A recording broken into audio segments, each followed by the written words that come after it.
कहाँ लेके चल गईले पियावा के रेलिया रे, चिट्ठियो न कोनो संदेश। कहाँ लेके चल गेलै पियावा के रेलिया रे, चिट्ठियो न कोनो संदेश। बहुत ही बेहतरीन सैड सॉन्ग आया है छठ गीत के धुन पे।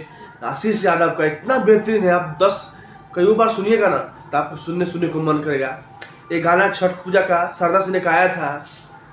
काठ ही काठ के कोठरी या हो दीनानाथ, काठ ही काठ के कोठरिया हो दीनानाथ, रूपे छान लागल के बाद। इसी पे एक आशीष यादव का गाना है, कहाँ लेके चल गईले पियाबा के रेलिया रे, चिट्ठियो न कोनो संदेश। आप लोग जरूर जाकर सुनिए, इतना मस्त गाना है। आप जब भी सुनिएगा तो आपको दिल से इतना आवाज निकलेगा।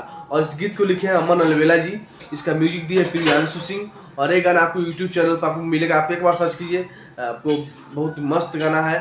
और आशीष यादव जब भी गाना सैड सॉन्ग लाते हैं, आपको जानते हैं उनका बहुत सब गाना हिट रहता है। एक गाना आया था पिछला बार भर्ती पता कितना मस्त जबरदस्त हिट रहा, ब्लॉकबस्टर। ये भी गाना बहुत हिट है, तो आप लोग जरूर एक बार सुनिए और प्यार दीजिए। धन्यवाद।